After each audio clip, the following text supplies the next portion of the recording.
And let me introduce myself a little bit. I'm Annamária Babos, and I'm a doctoral student of the Architectural Doctoral School at the Department of Urban Planning and Design. And I'm also a founding member of an NGO called CoHousing Budapest Association. With the aim of developing the Hungarian co-housing model, the CoHousing Budapest Association was established 1 year ago by 15 founding members. So therefore, we are very glad that Markus accepted our invitation and will give us a presentation. And let me introduce Markus a little bit. Markus Zilker and the einszueins architektur is one of the specialized office of participative planning in Vienna. The office successfully launches community-based housing projects, whether in urban areas or in the countryside. But let's hear more about it from Markus and from his presentation. So Markus, the floor is yours.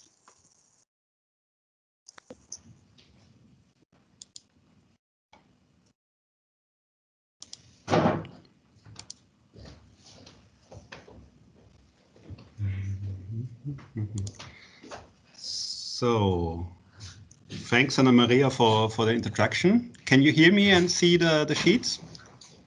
Yeah, it's working. It's working, fine. So, yeah, thanks for the invitation to talk to you about, on the one hand, about the system of subsidized housing in Vienna and developers. And in the second part, to talk about our work as architects in the field of co-housing. Yeah, as your title says, it's Discovering Vienna, Concept of Developers Competition and Co-housing. So it's a mixture of two themes. And I will start to give you an overview over the system of subsidized housing in Vienna first and the developers competition. So the first half an hour we will spend with this with the theme, and then I will show you some concrete examples of our work. So I think we are facing the same or at least similar challenges everywhere when we talk about housing. The major challenges nowadays for sure are economical challenges, social challenges, and ecological challenges. And when we have a closer look at economical challenges, I think everywhere we talk about affordability to prevent speculation, increasing land costs. And yeah, some statistic, for example, in Vienna, the number of single households doubled in the last 50 or 60 years. And the average living space per person or per capita also doubled from 1970 on. So that means a lot to the consumption of space in our cities, and also for economical questions and affordability. And yeah, increasing prices and so on. I think it's very similar in many cities all over Europe, but also in other countries. We also face nowadays a lot of social challenges in housing. We have a lot of demographic changes, diseases, not only COVID, dissolution of classical families. And for example, between 2014 and 2024, the share of people older than 75 in Austria will raise by 37%. So it's really the largest growing part of our population. And also, for example, that's just examples, the number of people with Alzheimer will triple in the next decades. So it's really just to give you some example for social challenges. And of course, we are also facing ecological challenges. Climate change, above all. A huge theme, especially also in Austria, is land consumption. We have still incredible land consumption caused by the building of highways, by parking lots, etc., and also housing. So it's a question of efficiency on the one hand, to build energy efficient buildings with low ecological footprint, to think about cradle-to-cradle principles, passive house standards, etc. But it's also a question, as I told before, it's also a question of sufficiency. So, for example, how can community spaces unburden the personal living space? Just to give an example, it's not very low, but it's not a very low number. But in the Wohnprojekt Wien, for example, we have 32 to 35 square meters per person, and the average in Vienna at the moment is 45. So of course you can even go further, but it's a question of sufficiency. So what does the framework in Vienna look like for housing and subsidized housing? In Vienna, you can find a very specific housing situation, which is, I think, unique worldwide, which in terms of the number of flats owned by the city of Vienna due to the Red Vienna in the beginning of 20th century, and the really huge number of also subsidized housing realized in the last decades. So altogether, it's nearly 500,000 of flats within the sector of subsidized housing. So either owned by the city of Vienna itself or owned by corporations cooperatives, not corporations, cooperatives that own the subsidized housing and rent out these flats. So more than 50% of the flats are within this very controlled and very subsidized and very affordable market segment. Yeah, and a specific phenomenon of the Viennese development over the last years is, of course, the developers' competitions, which secure more affordability than there would be without these specific competitions. So some numbers. Housing in Vienna has grown very rapidly in the last years. This is not the very last. I don't have totally actual numbers, but you can see what happened between 2010 and 2017. It's the numbers of planned housing units. And yeah, the figures would look quite similar from 2017 on. Now it's not growing that fastly anymore, that quickly anymore, but it's we still have very dynamic market situation regarding the free financed housing market, but also regarding the subsidized housing market. So when we talk about subsidized housing in the last decades, we had approximately 50% of our housing production in Vienna was subsidized by the city of Vienna. So it's not a classical social housing phenomenon. It's not only for poor people or poor people with really not such a high income. It's more a middle class phenomenon. So it's the regulations for subsidized housing include more or less 85 or 90% of inhabitants of Vienna. So nearly not everybody, but a large number of people can enter this market segment of subsidized housing. So to show you something how the system works. Of course, we have a city councillor for housing, and in this case for women as well. At the moment, it's Katrin Gahl, a social democrat. And this is the political sphere. And we have this really important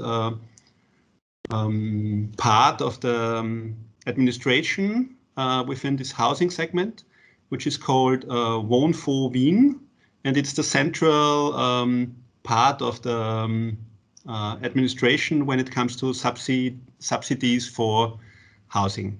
So at the moment it's led by Gregor Puscher and Dieter Großschopf, and it was founded in 1984, and we will see a short film afterwards.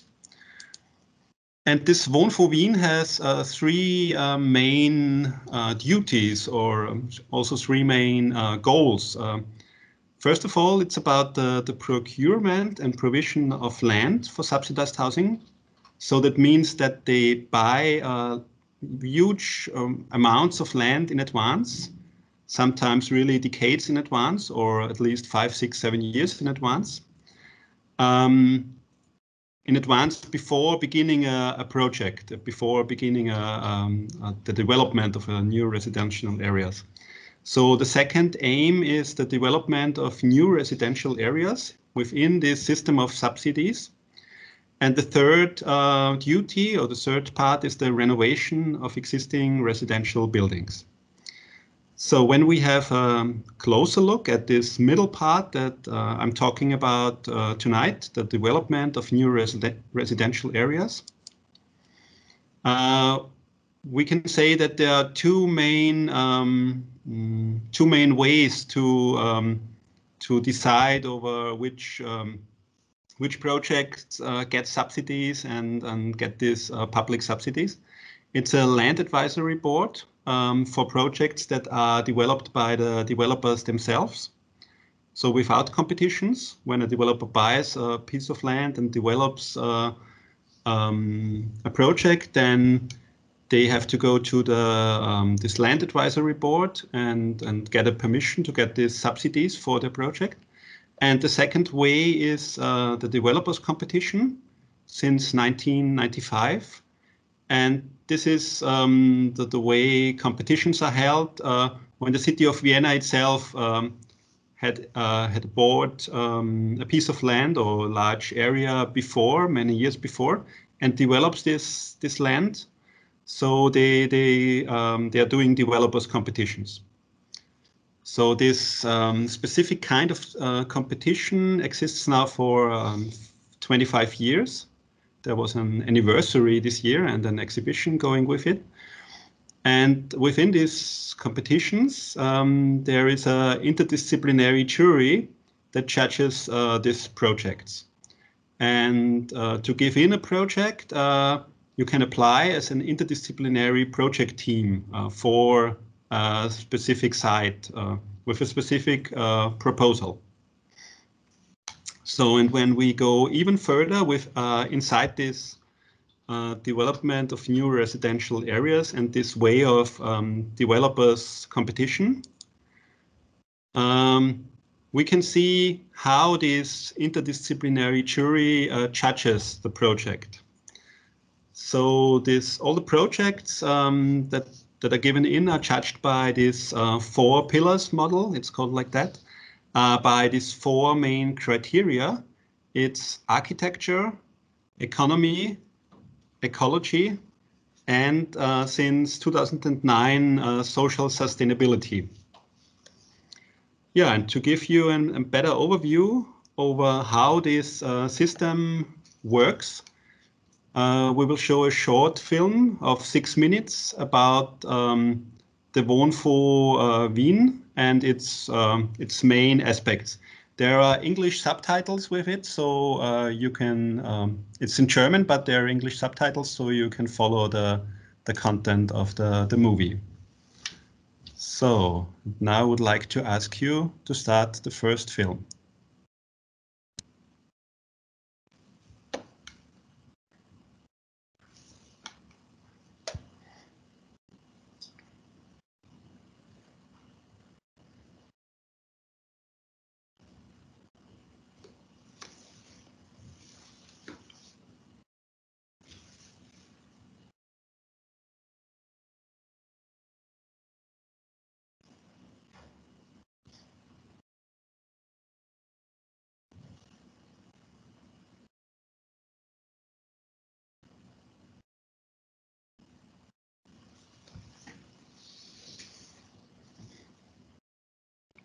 I can't hear it. Markus, you can hear it? No, I can't. RP, could you just make it more loud?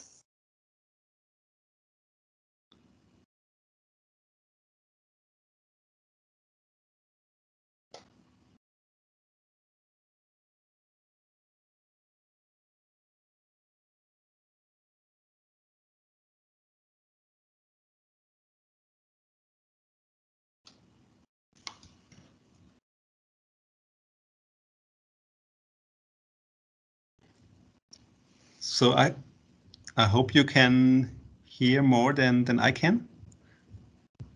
But yeah, actually, you can read the English subtitles and have a look at the project. So you see also some numbers, what happened since 1995. You can hear me, but you can't hear the sound of the video, no? Yeah. Yeah, okay. So maybe I tell something and make some comments on it. So Dieter Großschop from the One for Wien is talking about these 4 pillars: architecture, economy, social sustainability, and ecology. And there are a lot of, they do a lot of publications. So every year there's a book published with all the projects that were given in. So there's really a good documentation and publication of all the work that is done. And there are a lot of very different projects developed in the last years. So here, for example, you see Seestadt Aspern, which is one of that's one co-housing project of, this one is actually one of our projects, Seestadt Aspern. And Dieter Großschop is also talking about this interaction between projects. So it's not only about housing projects, it's also about community building and this urbanistic scale. And he mentions this in the Wiesen Süd, which is in the south of Vienna, an area where the One for Wien especially had a lot of interest and focus on this urbanistic development of communities. And so this part of the film is talking about the renovation, and Werner Auer is talking about this. Yeah, I think you can read it, but I will tell something additionally about these renovation aspects, where the city of Vienna has a lot of tradition in subsidized renovation of historical buildings, but also buildings from the 50s or 60s. In terms of, yeah, you can also see some number, 7,200 projects completed in the last 35 years in the renovation part.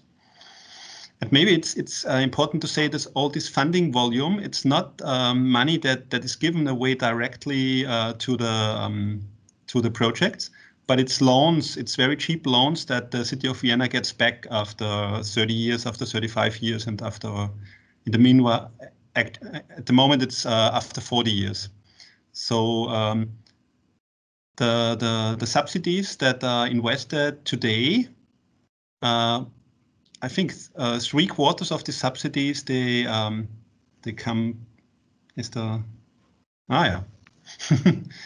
they come back from loans that are paid back from former times.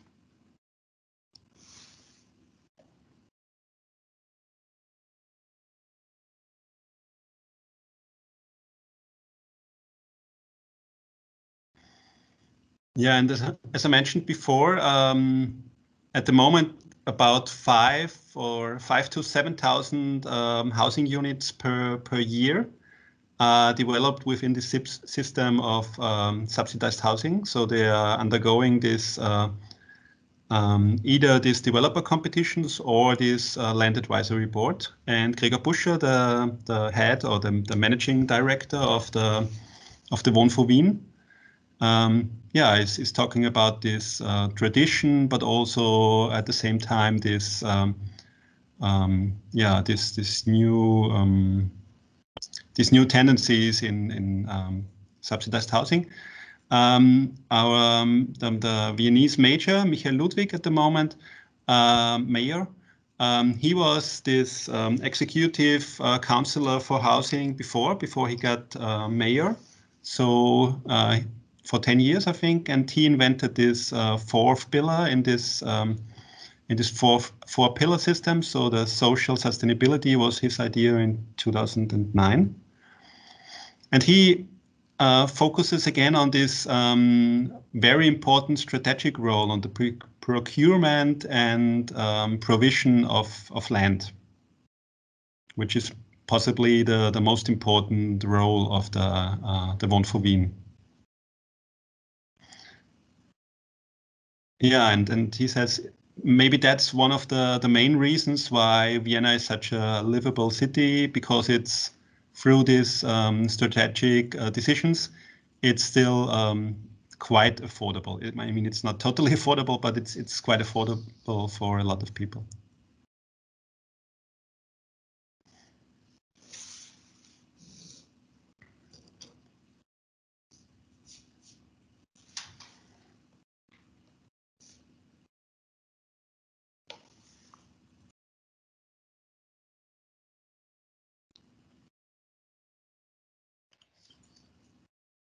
So I think you could see some nice pictures, even without the sound to it. So I would start the presentation again.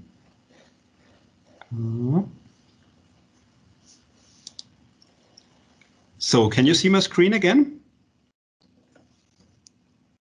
Hello? Yes, we can see. Okay, fine. So the developers competition. As I mentioned, this four-pillar model for subsidized housing. It's about architecture, economy, ecology, and since so this three criteria, or these three pillars, they exist since the start of this model in 1995, and since 2009 we have the four-pillar model. So the aspect of social sustainability was added to architecture, economy, and ecology. And you can see some examples for how this project are judged. It's about user costs, the construction costs. It's about the building structure and the layout of apartments for sure. It's about cost reduction by planning and financing. That's so developers have to think about how they can reduce costs through alternative financing instruments. Sometimes it's about living in community or on this ecological level. A very important role plays the landscape planning or climate and resource efficient building and so on. So there are a lot of sub-criteria for this jury. The jury consists of 15 to 20 people, so it's a very big jury and it's very interdisciplinary.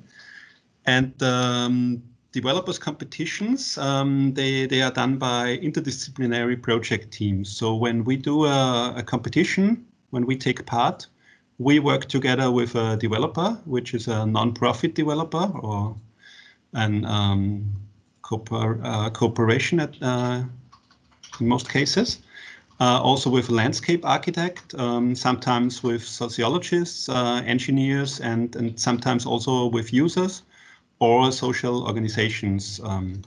Yeah, and working together in these teams is not always easy, and it's very but it's very interesting, and it brings good and interesting results. And it needs it brings some challenges with it. It needs a vision, this interdisciplinary project team, and asks from everybody the ability to cooperate. And sometimes you also have to think about new formats for this planning process. So how you can work together in such big groups. It's getting even more diverse and complex when it's about whole areas where there's also cooperation between the single housing units. So that's a graphic from one area in the south of Vienna, Wildgarten, where there was really a very cooperative and very communication-based process. And I would say it's really intense and it makes a lot of work, but it's worth it because it makes better projects and better results in many ways. it not always makes better architecture, but it makes better projects on this in this combination of these social questions, with ecological questions, with economical questions, and architectonical questions. Yeah, and we really believe in that as Richard Sennett says, and also Harari, that man is the only species that is able to collaborate in bigger numbers. And that's maybe the main reason why we are the, I don't know, the most important species, or at least the most powerful species in the world. From time to time, these developers competitions have a specific focus. For example, housing units for single parents or students, or for intergenerational housing, or for intercultural living. Sometimes they have an ecological focus. For example, with a focus on timber structures, or from time to time there are also small specific competitions for co-housing projects, which started the specific competitions for co-housing projects. They're a little bit different to the normal developer competitions, but they started back in 2011, and there's maybe like one competition a year for one smaller site. So I had the chance to practice before the simultaneous translation, and we can do that again. We can have a look at the second film about 25 years of developers competition, and yeah, it's the last film, and afterwards you will hear me again. But I will make some comments to this film as it doesn't have any English subtitles.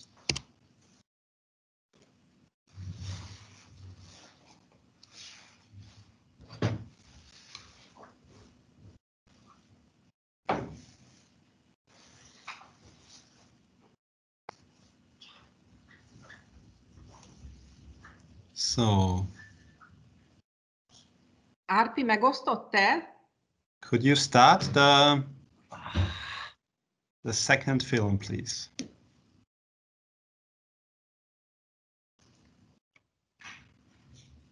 Sorry, I started the movie, but I didn't share it. No problem. Now, also sound should be okay. Okay, so you can see Katrin Gall, the city councillor of for housing and women again, and she talks about that housing in many cities, housing is a luxury, or it's not affordable anymore. And in Vienna, it's still quite different due to this more than 100 years of history in subsidies, and this very long tradition in subsidized housing. So she also says when you look at the numbers, what happened in this system of developers competition, it's really amazing. There were 80 competitions in the last 25 years with over 300 buildings and 40,000 subsidized flats within this projects. So you can see, yeah. So one of the first projects within this system, it's the car-free city. It was a very ecological project back in the mid of the 90s. Autofreie Musterstadt. And maybe you know this guy. It's Wolf Brix, the head of Coop Himmelblau, and he was for 5 years he was the jury chairman of this interdisciplinary jury. And normally he's not very known for housing, but he says actually in Vienna it was always about that housing was the core of city development. And Elsa Prohaska, who was also part of this jury, says that when she was young, she was frightened when anybody asked her to do take over a design contract for housing, because the level of housing was so low in Vienna until the 90s. But then with this developer competitions in 95, it changed totally. Yeah, Kunibert Wachten says that of course it's an experiment if you invent such a new system of competitions, but there was a lot of there were a lot of politicians convinced that it needed a change in this way that housing was developed in the 90s. Yeah, as I mentioned before, I can repeat it, these 3 pillars: architecture, economy, and ecology. And then in 2009, we got this 4th pillar, social sustainability. And Rudolf Scheuwens, which will take over the jury chairmanship next year again, said in the beginning it was really, nobody knew what was meant when they talked about social sustainability. But yeah, it was a theme and to develop, especially in larger areas like the Sonnenviertel. There are a lot of common spaces and a lot of space for yeah, for people to meet, for people to use. And yeah, actually, that's the Seestadt Aspern again, one of the co-housing projects we realized in the Seestadt Aspern. This one not anymore. And yeah, Wolf Brix, who you will see in some seconds again,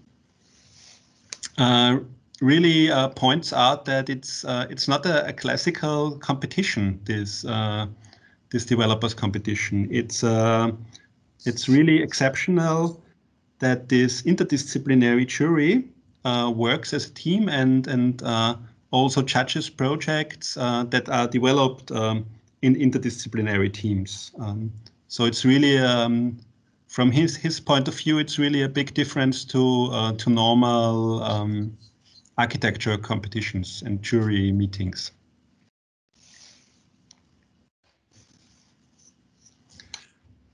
And yeah, then we will see Kurt Puchinger, who was chairman in the last 5 years. And he said that's really a big issue what this jury is doing, because they take care of this system of subsidies, and they decide which project team and which project gets these subsidies from the city of Vienna. So he says it's it's a big quality of the system in Vienna that we have this huge jury that judges these projects. Kunibert Wachten talks about the parts of the jury, or the people within this jury. He says there are ecologists, economists, sociologists, architects, developers, and they speak totally different languages. That's maybe interesting, and they have a lot of different point of views. So here's, you see the Wohnprojekt Wien. That's a project that our office developed and was finished in 2013. I will show you some pictures afterwards. You see some, that's our common kitchen, for example, in the ground floor, and our courtyard, and yeah, for example, this building with the yellow balconies, it's a normal subsidized housing without co-housing, without a co-housing approach.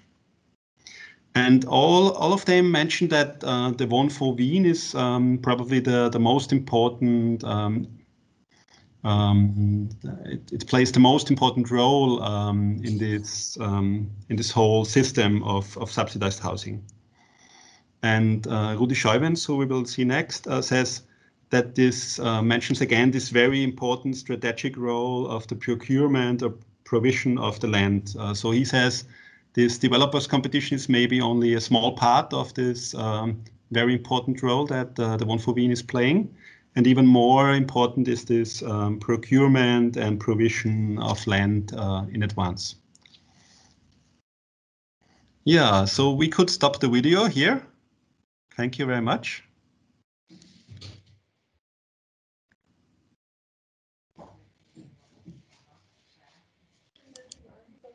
You can share your screen now again.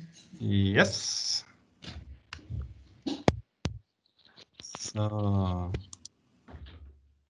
So I hope you can see my screen again. Yes, we can. Okay, so we come to the second part. I hope I could give you a good overview over the system of subsidized housing in Vienna and developers competitions. And yeah, for me it was it was the first time to talk also in English about this system of developers competition and to give such an overview. So I hope I could do that in a way that you could understand how it works quite well. So in this second part of the lecture, we will have another 25 or 30 minutes. I will tell you something about our work at einszueins architektur. And first of all, I want to talk about the role of the architect. Back in 2009, Katharina Bayer, my colleague, and me, we were in Berlin. I had a different color of my hair back then.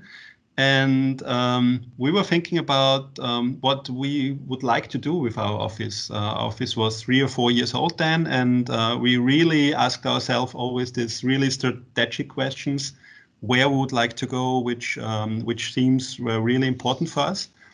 And one of these really important themes for us was participation in a bigger sense, not in a sense where where you come to work with big groups of people and to let them participate in a planning and building or planning process. So the role of the architect was understood in quite different ways now in the last decades. When we have a look at Mies van der Rohe and his posture in front or behind his work, then it's this role of an creator, a genius. Okay, I think I have a problem with the connection right now. Can you still hear me? No. Yes, we can. Yes, we have. But can you still see? Yeah, we see the shared screen and we can hear you. Okay. Now it's stopped. Now the sharing, it works again. It works again. Okay, I had a problem with the connection. Sorry. Yeah, and I mean, I really like the work of Mies van der Rohe, but nevertheless, we don't understand ourselves as architects in that way. And so of course, there were totally different understandings of what the role as an architect can look like. That's a picture of a participatory process in the 80s in Germany, with Frei Otto in the background. And it's the opposite. No, if you wouldn't know, you wouldn't know who's the architect and who's an engineer or who will live there. So this participatory working is a total different understanding of this role of an architect. Actually, today we don't have to be afraid to participate anymore, as this small book says, keine Angst vor Partizipation, the little ABC, because we have a lot of methods, and not we as an architectural firm, but together a lot of people have developed a lot of methods and tools for participation in the last decades. So it's not just the same system like in the 70s or 80s anymore, where you have to invent everything. So einszueins, we are 3 partners at the moment: Katharina, Markus, and me. Markus and Markus. It's easy to it's easy because we have the same name. And we work with a quite young team of more or less 20 people. And about half of the projects we are doing is within this system of co-housing projects. So that's the office we are working in, and I'm also, I'm sitting in at the moment. And a short overview of our current project. So we are working on 7 to 8 projects simultaneously. Yeah, and the projects are changing from time to time. And as I mentioned, about half of it is co-housing projects. If you want to read or if you can read in German, unfortunately, it's not. There's no translation to English or other languages. There's a really nice book from Barbara Notecker, Siebenstock, called Siebenstock-Dorf. And there you can read a little bit more about our work, or how she, as an not architect who participated in this planning process and building process in Wohnprojekt Wien, how she, how this whole process was for her, and how she, what she realized, or what she had, what impressions she had. Yeah, we spent in 2009, besides the normal planning of architecture, on this planning of co-housing projects. So the situation for co-housing projects in Vienna, or what is a co-housing project? Maybe we start with a definition. Co-housing projects are co-initiated and co-created by the future users. And normally they have two major goals: building together and living together, or you can say planning together and living together. And co-housing projects in Vienna, they are realized within a system of this subsidized housing market. So as I mentioned before, we have a very high percentage of subsidized housing in Vienna. These co-housing projects, they don't have an economic advantage compared to subsidized housing. But of course, they have economic advantages when they are realized within the subsidized housing market segment compared to free financed housing. In Vienna, we mostly talk about collective ownership. So it's co-housing projects that don't work with individual ownership. And they want to prevent speculation, which is very important. There's a growing interest in co-housing in Vienna. There were only two surveys back in 2009 and 2014. But it's even if you talk only about 5%, it would be 5,000 people per year that are really highly interested in co-housing in Vienna and change their Hauptwohnsitz, I don't know, change their apartment in this year. So, and we can offer in Vienna maybe, I don't know, projects for 50 people per year or 100 people per year. So there's really much more interest than there are projects. The benefits of co-housing, maybe Annamária can add something to it afterwards. But we really believe in that there are a lot of benefits for the users, for grown-ups, for elderly people, for kids. When living within a community, in a lively neighborhood, when you can share infrastructure. And yeah, it's also a question of affordability, because you can use your individual space a little bit, because you can share a guest apartment or a workshop or a common kitchen or whatever. So when you share it with a lot of people, I mean, for example, in the Wohnprojekt Wien, it's 100 people living in the house. So then it gets it gets more affordable when you share a lot of things and you don't have to have them within your individual flat, for example, and a small room for, I don't know, for a guest or something. Yeah, and there's participation in the planning process. But there are also benefits for the developers. And in the last years, there were a lot of developers in Vienna that have realized they have a lot of benefits when they work with co-housing groups. They have absolutely no costs for marketing. They have high identification and customer satisfaction. They can really learn from the users. And what happens here is that they enhance their image incredibly. Yeah, so the developers that frequently work with co-housing groups and projects, they are really very known in Vienna. Yeah, and for society and politics, It's all about the revaluation of neighborhood, local social networks, also about integration and inclusion of refugees, of people with handicaps. And of course, it's about sustainability and also about democratic competences. Yeah, and this also, I would say, it's also there are a lot of benefits for architects because it's really fun to work in very different contexts, from the Mongolian Jurt to the bank directors. So you have a contact with very different parts of society and yeah. How we work.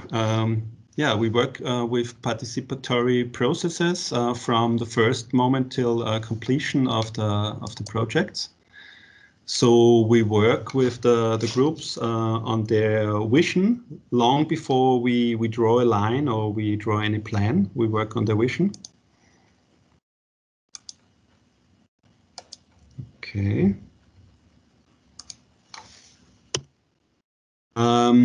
We also work with workshops with up to 50 or 60 people, with big workshops in small working groups. We work with very different methods. For example, this is a method of systemic consensus, which was developed in Graz, I think 10 or 15 years ago, which enables bigger groups to make decisions, even though it's really complicated. For example, when you when you have a look at the distribution of flats within a building. Our main method is the meetings, or is the meeting with a working group, where we talk about architecture, we talk about atmospheres, we talk about functions, we talk about, I don't know, materials, colors, whatever. We also work with quite huge models because we think it's necessary, how can I say that in English? Democratization of planning. I don't know if that's understandable, but to make a planning process more democratic so that normal users that are not architect can participate easily. And we also work with individual participation. So we plan on an individual level the flats of the future users within this co-housing project. This process of participation is quite a long process, over 3 or 4 years, and it has different phases. So this phase of visions, then the second phase would be the phase of the concept. The third and longest phase is the phase of planning. The fourth phase is the phase of erecting or building this housing on co-housing project. And the fifth phase, where our work fades out, is the phase of using the building. And we have developed over the last 10 or 11 years a lot of methods and workshops for these 3 or 4 years of participatory work. Yeah, how we work. It's about organization. How do we organize these groups? We always draw these organization charts with the most important groups or corporations and co-housing groups and sociologists and everything. We do a lot of questionnaires, handouts, newsletters, fact sheets, so to give the best possible information to the group members. And the groups themselves, they're organized, most of the time they're organized with sociocracy, which is a organizational and decision-making method developed in the 1980s in the Netherlands and came to Austria, I think, 10 years ago. And the Wohnprojekt Wien was the first bigger group in Austria to work with this method. We started back in 2010. And nowadays, I think nearly every co-housing group in Austria is organized with sociocracy and not with basis democracy anymore. But it's a little bit there are a little bit differences. Yeah, but I think I'll go on. So I can show you two projects. The Wohnprojekt Wien, which was the first project, the first co-housing project we worked on in starting in 2010, and there was a vision in the beginning, being a nucleus of sustainability, living individuality within community, creating communicative space, and the whole project, and both in an architectonical way and also in a social way, is the translation of these three sentences into architecture and into social structures. Yeah, the project team. We had a system, a quite clear system with an inner corridor, and which was quite adaptable through not load-bearing inner walls, and yeah. And within this clear and easy system, we had a lot of individualization. So there are no two same flats or two similar flats even. That's what it looked like in 2010 when we gave in this competition entry. And that's what we looked like after winning the competition in 2010. Yeah, and that's what it looks like today. It's one of the most known co-housing projects in Austria. It's situated in the 2nd district with 39 individual apartments and a lot of common rooms, 700 square meters, and 350 square meters of commerce and office. For example, we have a small grocery store or our office. Yeah, it's there are about 100 people that live in the Wohnprojekt Wien. And in the beginning, we had these informative meetings. We had these bigger workshops that I showed you before. These huge models. This model at the left side had a length of 2 meters and was 1.30 meter high. And after the completion of Wohnprojekt Wien, it was shown in the AZW, in the Architekturzentrum Vienna, for 1 or 2 years. It was really huge, and people could take out their individual flats of out of this load-bearing structure, and could take them home. And yeah, as you see, they could put some carpets inside and even build some lamps or whatever they liked. We have these 39 individual flats. At the left side, you see the inner corridor with these openings with these vertical openings within this circulation space. That's a picture of the grocery store. The common rooms, we have a huge function room or event space in the basement. The community kitchen you saw before in the video. A playroom. Yeah, I go through these pictures quite quickly because just to give an impression of the house. And a really large room for bicycles in the ground floor because yeah, we wanted to be a nucleus for sustainability. So we were talking a lot about sustainable mobility and how we can yeah, make it more attractive to use bikes. We have 2 cargo bikes that we share, for example. We have a workshop in the basement, sauna in the attic, a library in the attic, urban gardening in the courtyard. Yeah, and that was what the building looks like. And yes, it looks quite, it looks like luxury, no? But when you think about how much all these things cost, and you divide it you divide it per 100 people, then it's not luxury anymore. So all of us adults invested, to give you a number, we invested 3,000 euros per head, per adult, for all these community spaces.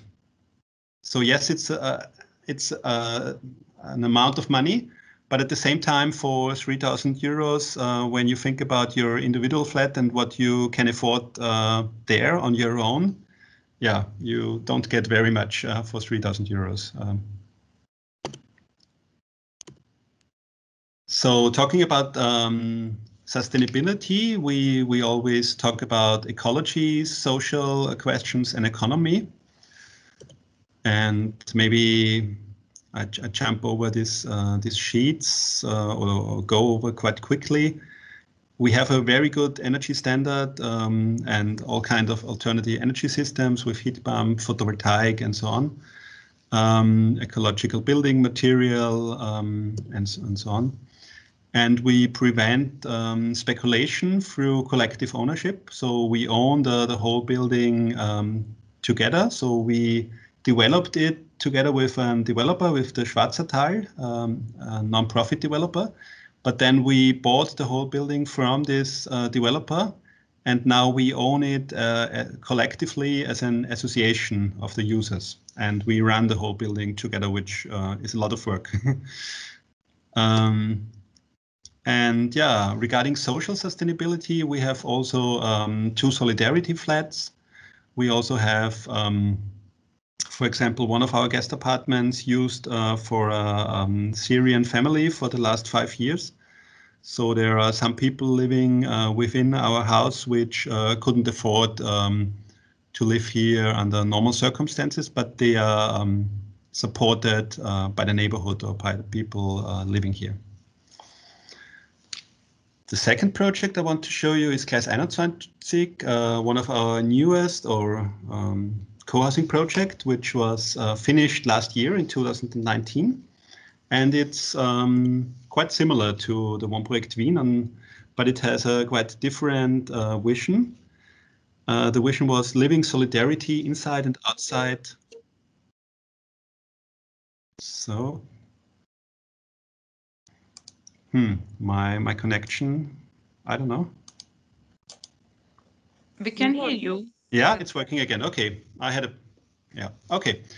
There was a vision which said living solidarity inside and outside the community, creating a sustainable life, and relying on social encounters. And that was the founding group in 2015. They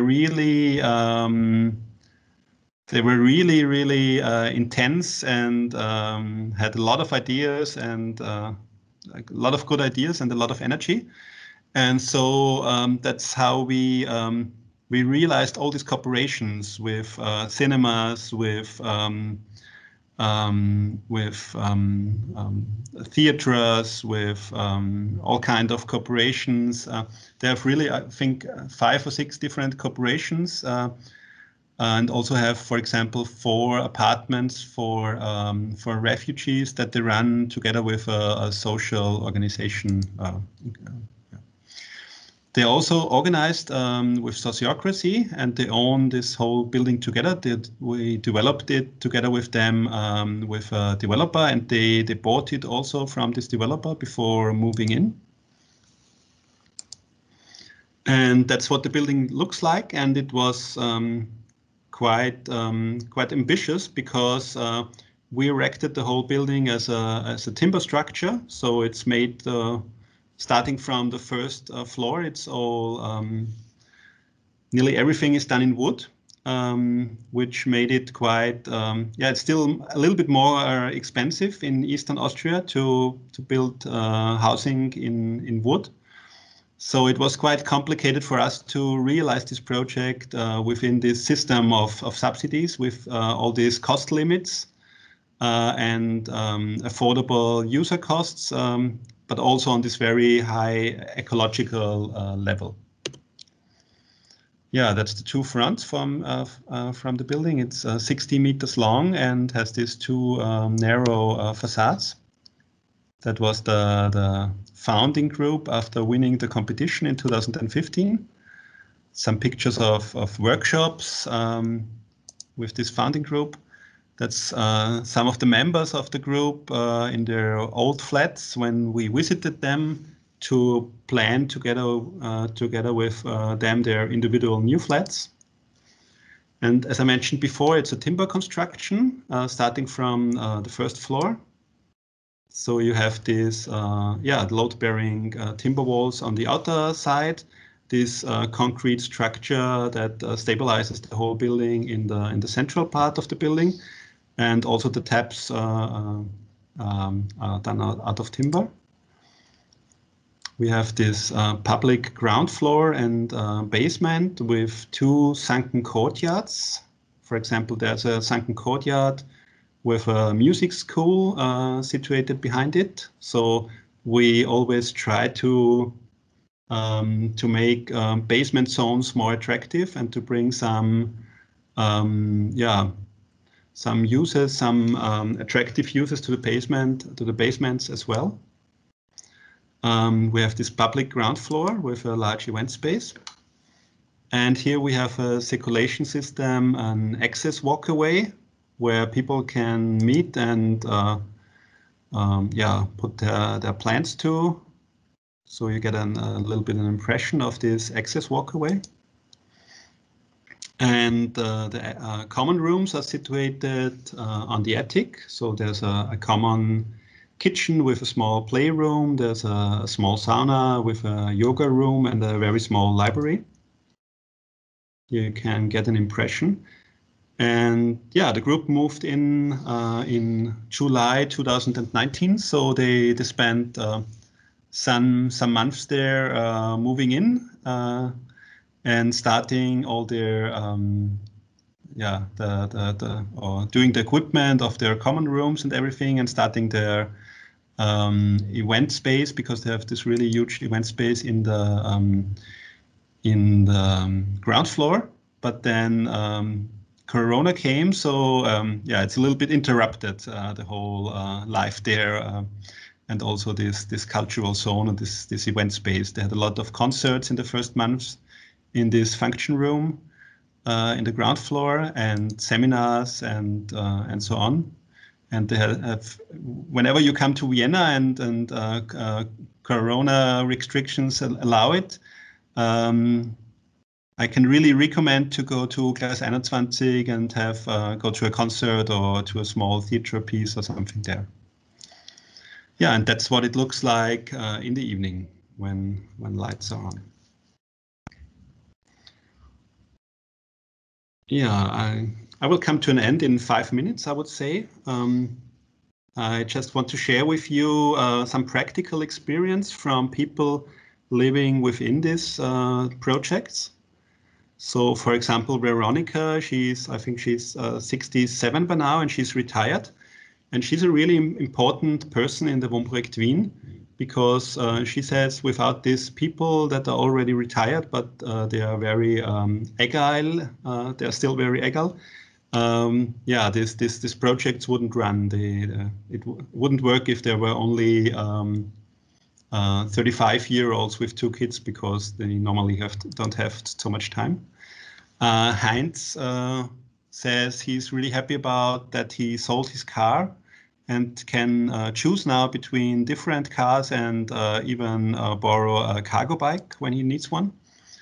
Elizabeth says that this Mittagstisch, that this common lunch that we have in Wohnprojekt Wien, cooking once a month and for a warm meal cooking once a month and have a warm meal every day really makes sense to me. So for me too, it's really a perfect combination to cook for 20 or 30 people and only cook once a month, and it's really cheap.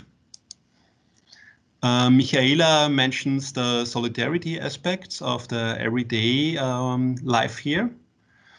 And maybe solidarity is also nowadays with all these COVID restrictions quite an important aspect, because it's really when you have to do a quarantine, I don't know in English, quarantine. I don't know, when you have to stay at home because you are a contact person or something. then it's really easy to that some neighbors care about you and cook something for you and bring you go to the supermarket for you and whatever. And Petra said that she realized at one point that she could not blame anybody for her flat anymore, because she participated in this process. So it was her fault if anything was not like she imagined. Yeah, learning from these processes and from these projects, we try to integrate these lessons learned in other projects and other levels. So from subsidized housing to non-subsidized, from a small scale to a big scale, from not easy to access to low threshold project, so easier to access, from an urban environment to a rural surrounding, and also from this more or less monofunctional housing to really mixed use buildings. And some examples from the last years, we also realized this Seestern Aspern in the 22nd district in the east of Vienna 5 years ago. We did it's not a co-housing project, but it's maybe one good example for this intention to translate some elements of co-housing to other projects. It was an intergenerational network project in Stavangergasse, where there could where intergenerational tandems could apply for 2 flats, and they could choose either they would want to live on one beside each other, or they wanted to have 2 flats in 2 different buildings, or on 2 different stores inside the same building. And we did all this distribution of the flats together with the developers, and it was really, really amazing how many people were waiting or had been waiting before for this opportunity to get 2 flats in this near each other, but they were not forced to live inside the same flat. So to be able to support each other, for example, their daughter which was handicapped, or the father who was already 80 or something like that. So that was this project for intergenerational networks that we realized together with Trans-City architects and was finished, I think, in 2017 or 2018. And at the moment, we are also working on one very interesting project. It's named Oase Inclusive. And there we try to really make it more accessible, these participatory processes, also including refugees and families from Iraq and Afghanistan that have a positive asylum status in Austria. And to integrate them in programming and planning process, and make a low threshold project that is easier to access. And that's what it will look like. It will be completed in January next year. Yeah, thank you very much for your time, for listening to me. I hope you enjoyed it. Thank you. Thank you. So thank you for the presentation, and I really like these 2 buildings you mentioned, Gleis 21 and the Wohnprojekt Wien. I had the chance to visit them, and the vibe is amazing. So sorry for this technical trouble with the videos, but I think Markus gave us a much better comments to the videos. And dear participants, if the chat is not available to you, please use the Facebook evening and ask in comment. If you can't reach the Facebook evening, then please raise your hand with the hand icon here in the Teams surface, and we will say when you can ask your question in loud, okay? And Markus, some of the audience had already written some questions to you during your presentation, so I will lead them out first. And I'm sure that among the audience, there are some enthusiastic people involved in organizing a community housing project here in Hungary. So the next questions could be really interesting to them as well. So the first question is from Petra, and she asks that how do they ensure in Vienna that non-professional communities can compete with the large developers in the developer competition concept? Mm-hmm. So that's the question. Yeah, the big developers and the small communities. Okay, we have then we have to go even deeper into this system of developers competition. So back when we took part in this competition in 2010 with the Wohnprojekt Wien, we really, so on the one hand, we cooperated as a small group of future users with a developer. So we only could take part in this competition in a cooperation with a developer. But at the same time, we were in competition to other developers. So it was quite unusual then to have this group of users working together with the developer and competing together against other developers. So back in 2011, so for 9 years now, there were this within the system of developers competition. There were very specific small developers competitions for co-housing projects. And as I mentioned before, there's maybe only one a year or one every second year. So it's not very much, but that guarantees that you don't have to compete anymore as a group against normal developers that make everything cheaper, or I don't know. But you compete only against other groups, which still is hard enough, because when 4 groups compete against each other, it's not easy for the 3 that don't win. So it's better, but it's still a hard system because you compete against other groups. Okay, thank you. The next question is, we have more. So the audience is really curious. So the next question is that how a community can find their future developers, engineers, architecture office. Is there any special platform where they can search for each others? In Vienna. Yeah, in Vienna we have this platform. So we have a similar association that you guys founded 2019. In Vienna was founded 2009, so 11 years ago, which is the Initiative for CoHousing and Initiative für gemeinschaftliches Bauen und Wohnen. Initiative for common building and living, housing, something like that. And it was founded in 2009, but there's no really platform, but there's a newsletter. And through this newsletter, it has, I think, 2,000 recipients or 2,000 people on the list, more or less. And through this newsletter, all really important news from all the projects spread out to this, to this list.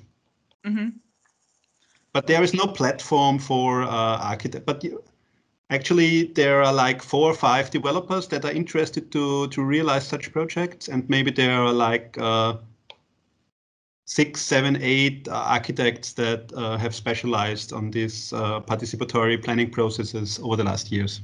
Oh, then it's easy to find each other. It's quite easy. Yeah, okay. I think we understand it. Thank you. So the next question has a connection with this. So is there any hub organization? But you answered the question. Who facilitate the connection between the co-housing in the city? So you just mentioned this collective building and living in Vienna.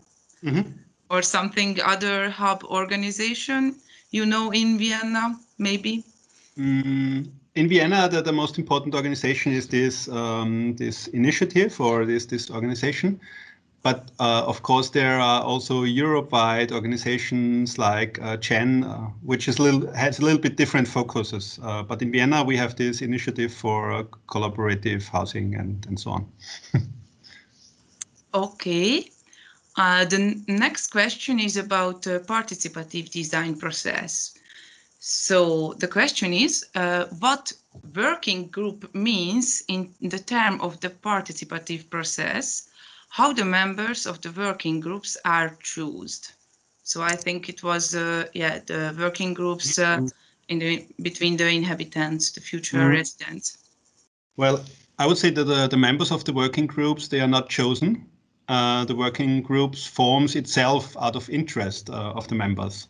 So within this system of sociocracy, or there are different working groups in every project, like for finances or for architecture or for community or for solidarity or for whatever you're interested in. So normally there are between 5 and 8 working groups, and the working groups they found themselves they founded themselves. So normally they consist of between 6 and 10 people.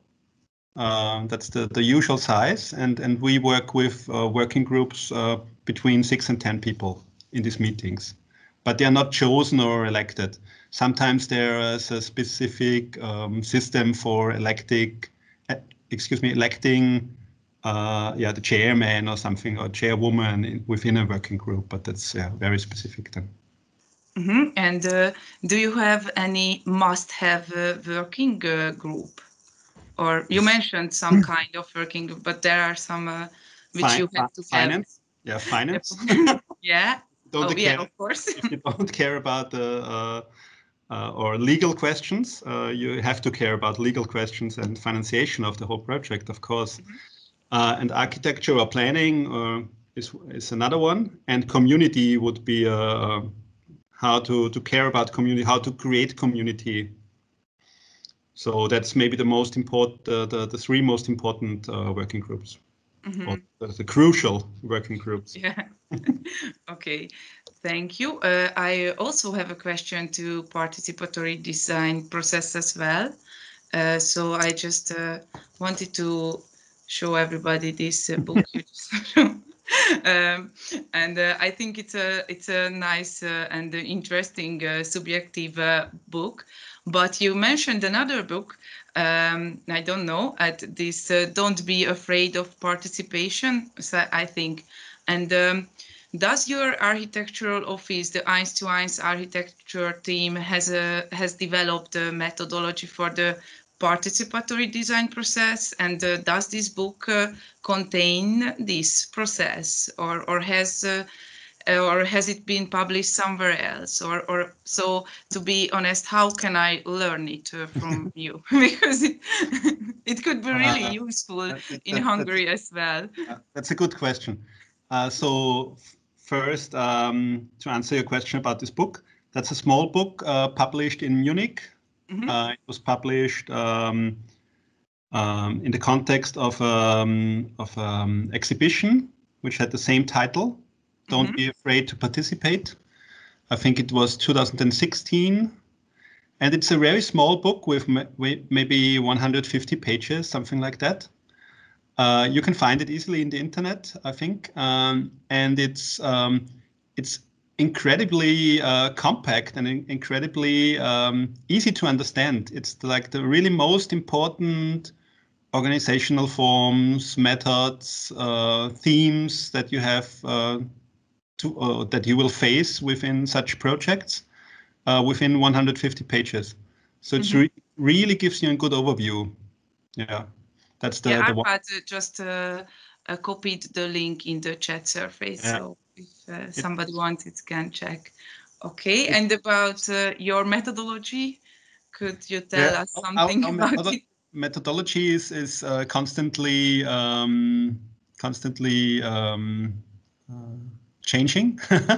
It's a changing phenomenon.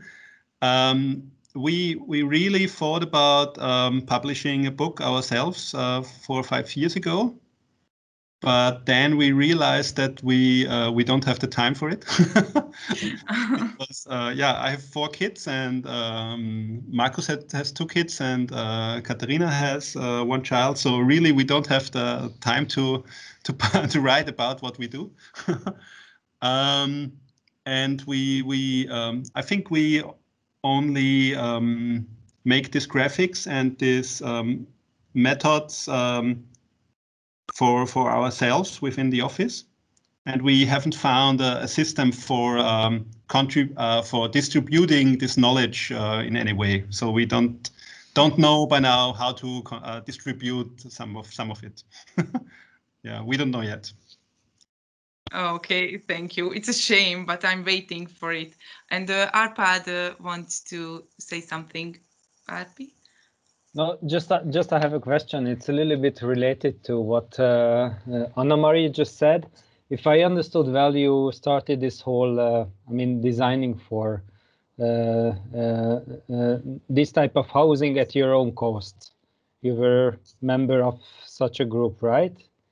And but you also explained very well in your presentation why it's important today from the point of view of social sustainability. And my question comes that, of course, 20 years ago, nobody talked about that at university. Does that appear in, for example, university education? We have a big number of university students with us now, so that's why it could be interesting. Or how do you train your newcomer architects, for example, for this whole process? They just learn by doing it? It's a good question. So when I was studying, it was between 1994 and 2002. I was doing my diploma in 2002. Nobody told us anything about participatory planning processes. Nothing. But actually, we were quite lucky, Katharina and me, because we had a good friend who did his master thesis about Ottokar Uhl. It was an Austrian architect who was really the first one in the 70s to work with participative planning processes, starting in. Okay. Can you hear me? Can you still hear me? Because, yeah, okay, now again. So we really were lucky because a good friend of ours did his master thesis about Ottokar Uhl, who was the first architect in Austria to work with participatory planning processes, starting in 1973. And Bernhard did his master thesis and then an exhibition about this guy. And we were always thinking, wow, sounds interesting somehow, but it also sounds really complicated and wow, I don't know. So, but we got really in contact with this very beginnings of the Austrian participatory planning processes. And nowadays, I think it's quite different because I think every university in Germany has visited Wohnprojekt Wien. We had, I don't know, I think we had 400 or 500 guided tours through Wohnprojekt Wien in the first 4 or 5 years. And I don't know if there is any university in Germany, for example, left that was not here. So I think nowadays it's part of of what you learn at university. Okay, thank you. There are more questions from the audience, but I would like to ask you some before that. Could you just summarize to us that what are the main differences between the design process of a normal multi-unit apartment building and the co-housing development? I mean that from your aspect as an architect, because I think that it's also interesting to the architectural design students from the TU Budapest. The differences in the design process. I would say that the biggest difference is the beginning. As I it's quite important that I showed you like these sheets with the pictures of the groups with in this presentation, and the vision, the 3 sentences of the vision before anything else. So that's not because I didn't do that because it's easier to tell the story like that. I did that because it's really the starting point.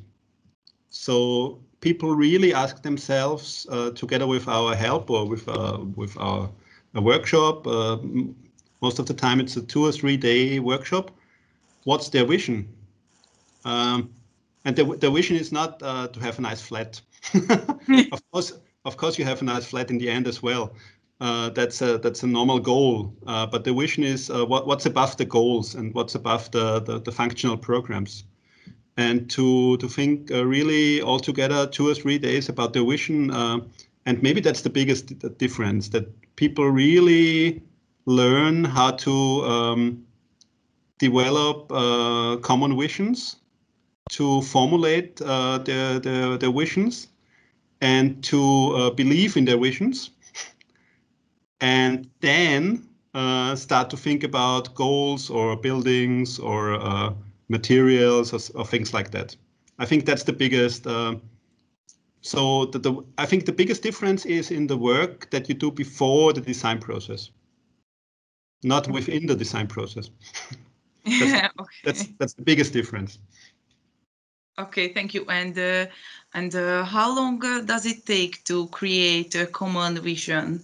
It was a weekend in your case, or 2 or 3 days? 2 or 3 days together. Okay, yeah, so 2 or 3 days. Yeah. Okay. It doesn't make sense to spend 2 weeks with it, or it has to be intense. And it has to. I always think that a dynamic process is quite helpful. So don't make the process too long and too, for months. And it's not very helpful to do very, very long processes. Okay, it's a good advice to one of our collective housing group. It's called Collection Budapest, and they are trying to make a new co-housing building in Hungary, in Budapest. And it's a good advice. Thank you. So there is one more question from the audience, and it says that how the COVID pandemic lockdowns impacted on the community life in Wohnprojekt Wien. What are your experiences? What was the lockdown and how is it? Yeah, the lockdown, especially the first one, was not funny at all for none of us. But as I mentioned before, it was when I think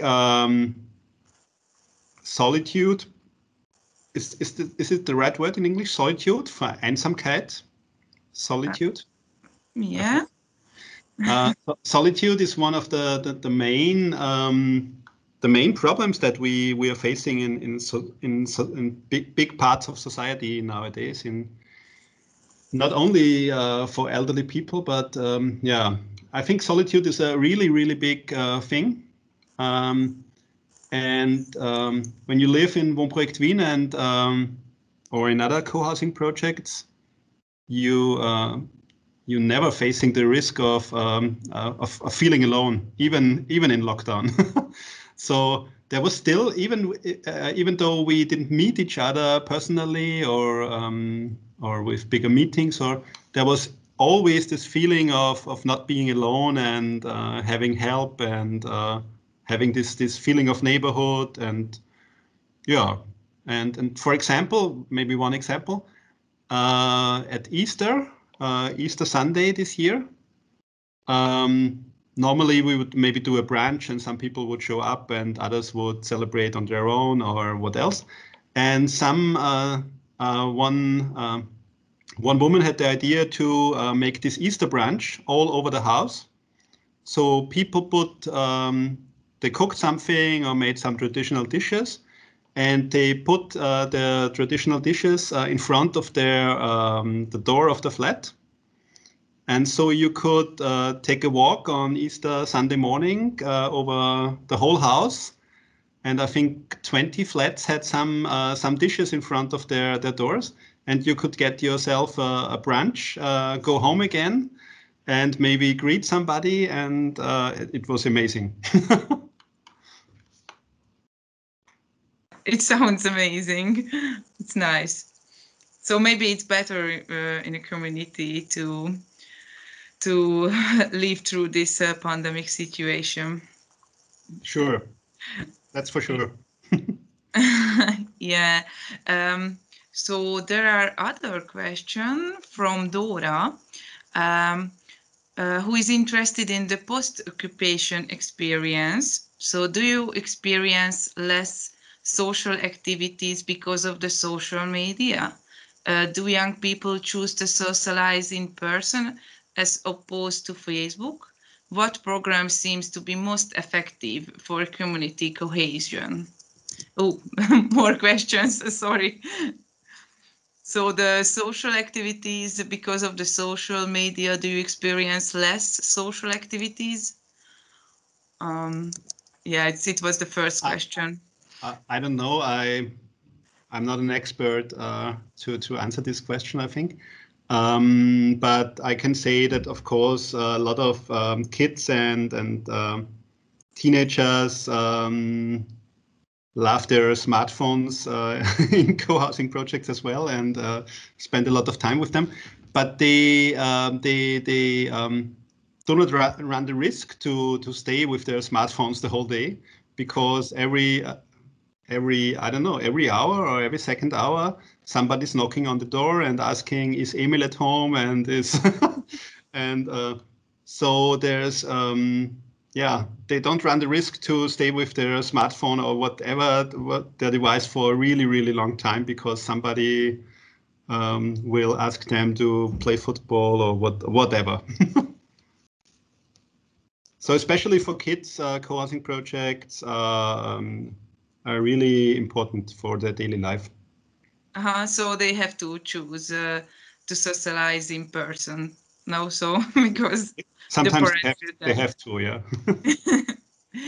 Yeah, okay. And the last question was that what program seems to be most effective for community cohesion? What programs? Programs or community development programs, or I don't know. So which programs or which helps the community cohesion in a co-housing project? That's a good question. I mean, we did a lot of things methods towards community building, and it's a specific theme or the theme of community building. How you do community building, how this cohesion inside of groups comes to life and stays alive. And in my opinion, what's really, really important is to develop good forms of communication. For example, what we have this talking stick rounds, so that you have some kind of talking stick or some, and that you talk in rounds, that you have like a ritualized form of communication. Maybe it sounds a little bit weird, but it really, really helps when 20 people talk to each other, and only the one with this talking stick in the hand is talking, and all the others have to listen. And when you do that, and when you get used to that, it changes a lot in communication. When you're not used anymore to interrupt each other, and or you can use other forms, other methods, but to care about how you communicate with each other. And maybe when it comes to real community building, what I really like as a method is community building after Scott Beck. It's a very specific method, but it's, yeah, you don't have to do that, but it's quite a cool method. Nice. Okay, thank you. I think there are no more questions from the audience, but I have one more, if it's okay to you and you are not too tired to answer us. So just say if you want to leave.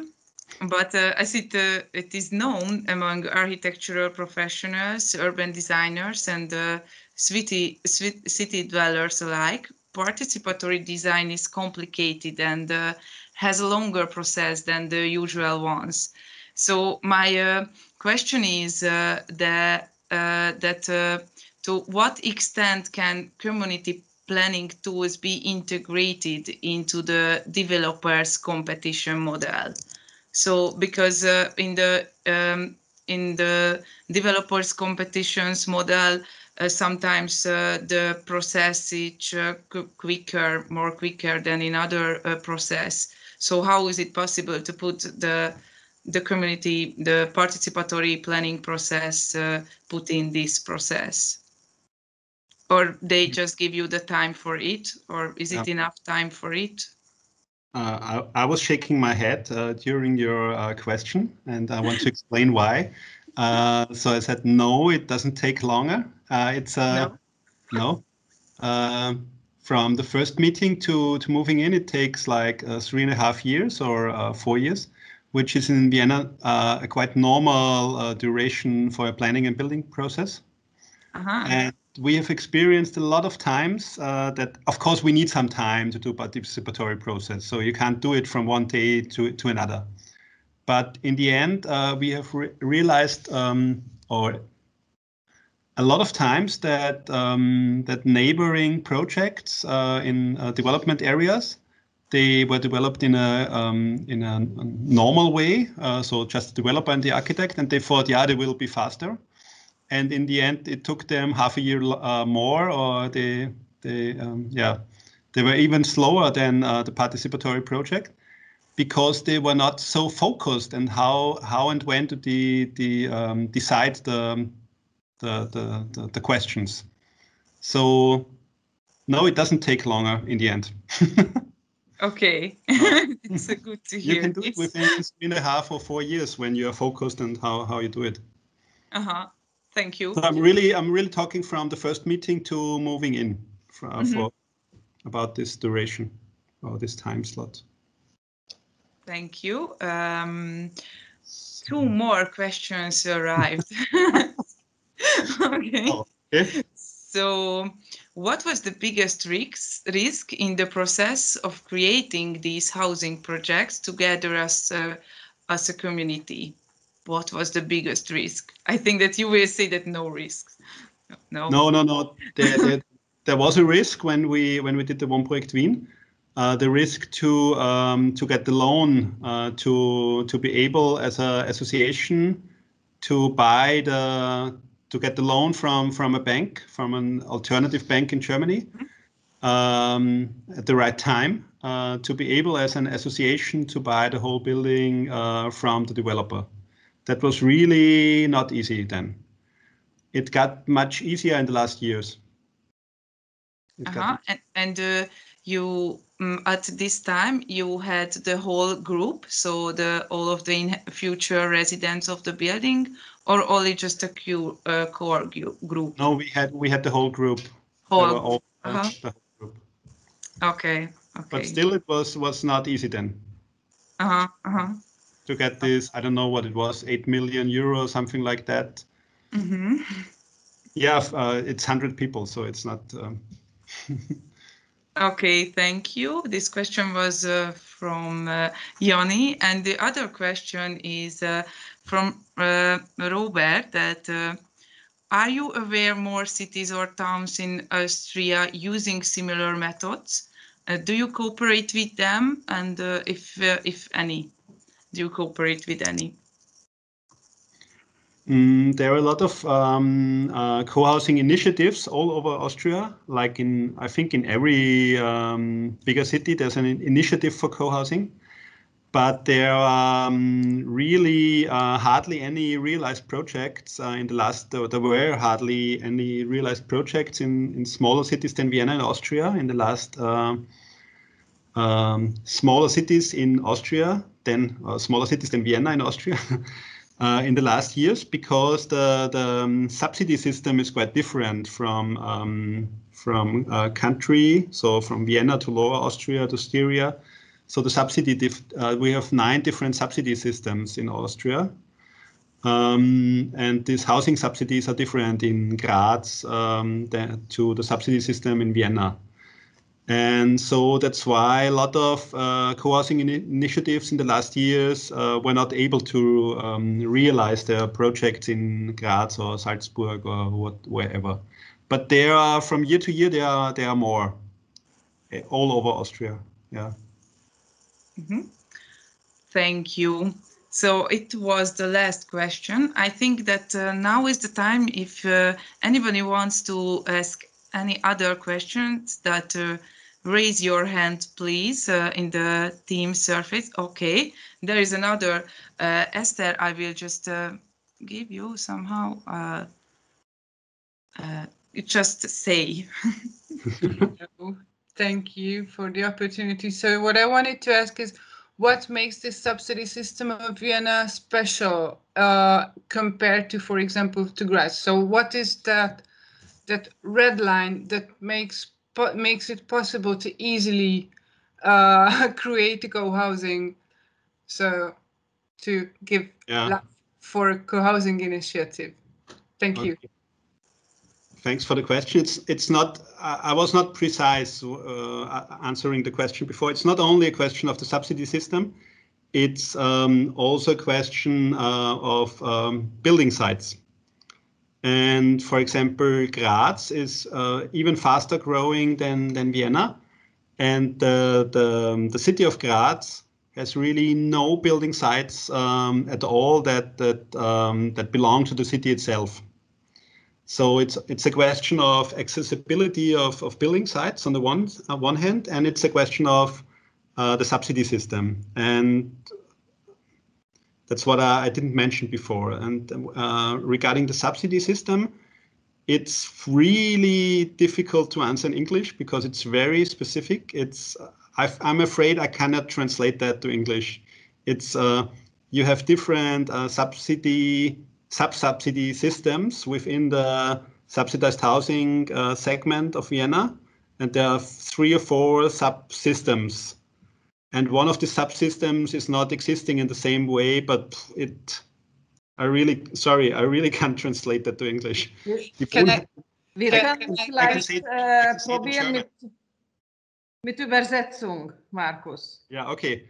So die Wohnheimförderung in Wien is making a collective ownership quite easier compared to the normal Wohnhausförderung, which is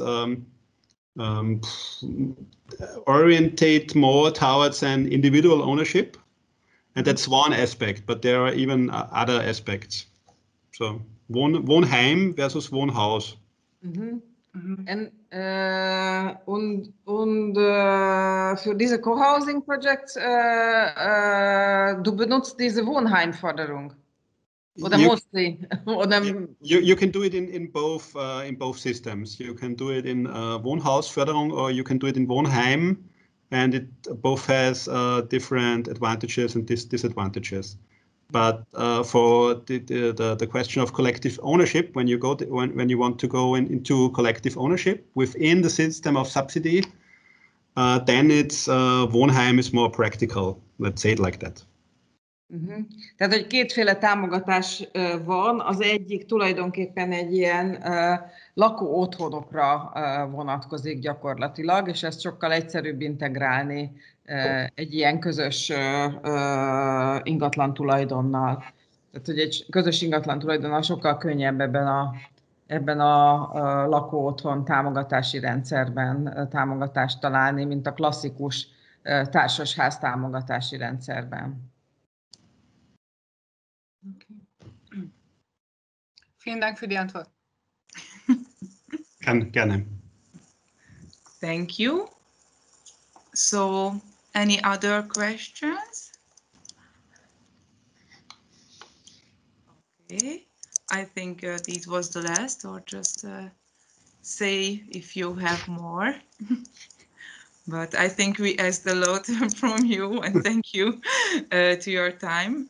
And if there is no more questions, we really would like to say thank you for your inspiring presentation and for the large amount of information what we get you from today.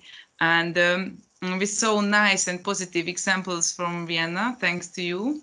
And we get a bit closer the methodology of the developers competition and also to participatory design process and how this works in the real life. And I also would like to say thank you for the audience, for the questions. I think these were really nice. And I hope you will able to use the knowledge what we gained today. We are curious about your experience, so please share it with us if you have something. And don't forget to follow us on our platforms. So just we will continue to organize interesting events in the topic of urban housing in the next year as well. Okay, and the event is recorded and we will share it with you soon. So you can share it with your friends and colleagues who is interested as well. Okay, and thank you, Markus, again. It was really useful to me as. Okay, thank you.